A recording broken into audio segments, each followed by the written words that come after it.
Learning Language Arts Through Literature, Blue Book. Blue Book comes like this in a complete pack.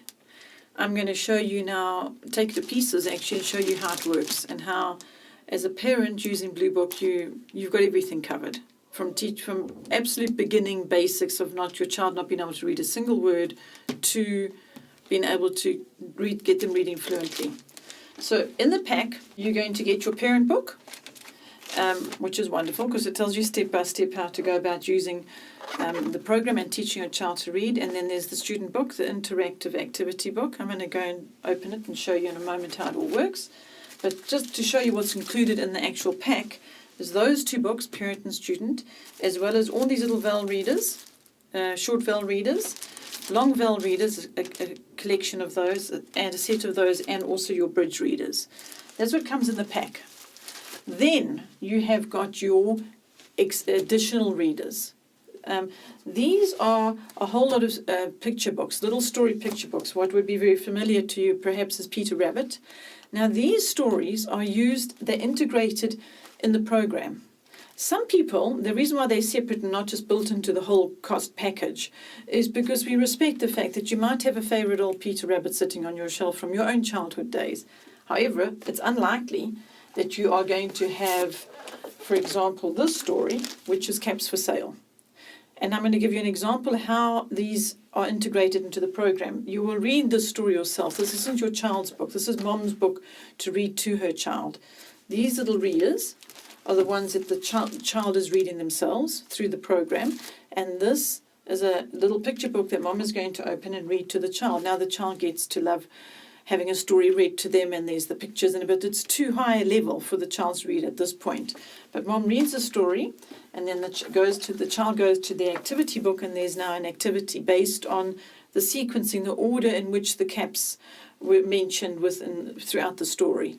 Now, if you didn't have Caps for Sale, for example, and you wanted to read another story, you could do that. You could read some other story book that's on your bookshelf and then adapt this activity to bring the same lesson through. But now you're creating a whole lot of extra work for yourself. So in the end, we do just highly recommend just to make your life simpler, because that's what the program's been written for, to give you a helping hand. So it's just preferable that you actually do just get these additional readers. The only time you ought not to, or it's not really necessary, is in the example of Peter Rabbit. If you happen to have one already, then clearly you don't have to buy it. That's why they are on the store as separate items, and you just order them one at a time. And then the student book does not come separated. It is a complete pack. However, once you've done this with your first child and your next little one comes along to the reading level, then all you do is purchase a student book for the next child, because you've already got the whole pack with all the little readers, and hopefully you've also got the additional readers. So this is all you need to purchase for the second child. So it's really, really affordable, even though it's an outlay in the beginning. From there on, for every child thereafter, it's just the purchase of the individual student book. The reason why, obviously, is because they're doing handwriting. Each child must have their own student workbook, because this is going to get very used up during the course of the year. There's little activities all the way through the student workbook. It's very integrated. So by the end of it, this book isn't going to be in a book format. You're going to be taking pieces out, and they're going to be sequencing, doing little puppet shows, illustrating their own little storybook, because some of the activities they're just going to have, I'll give you an example. There's just the little story, and now they're going to do their own illustrations. So they're learning to be little illustrators from that very young age.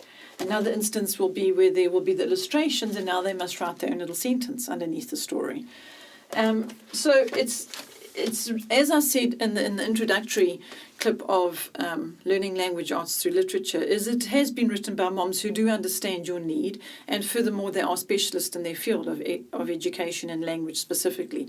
So it's a program that works. It's worked for hundreds of families, and it's very, very self-explanatory. Let me for the parent, I'll just give you an example of that. Here you open your parent book, and the very first lesson, day 1, explains.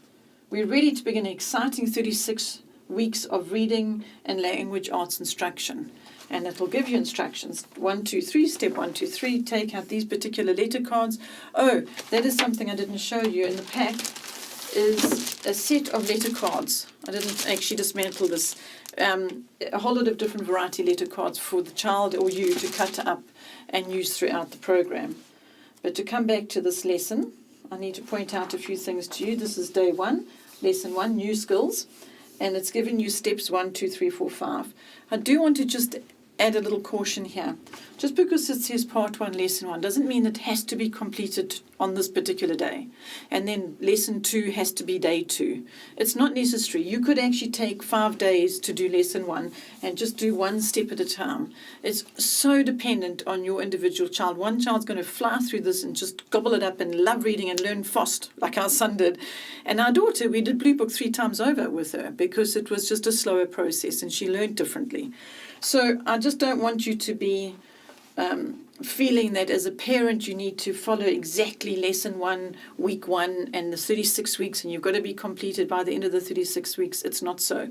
You really must go according to the pace of the child.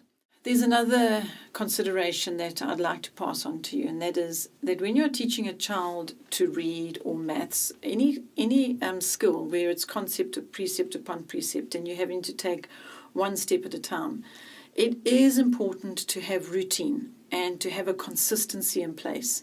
Because let's say, for example, you go on a 3-week family holiday.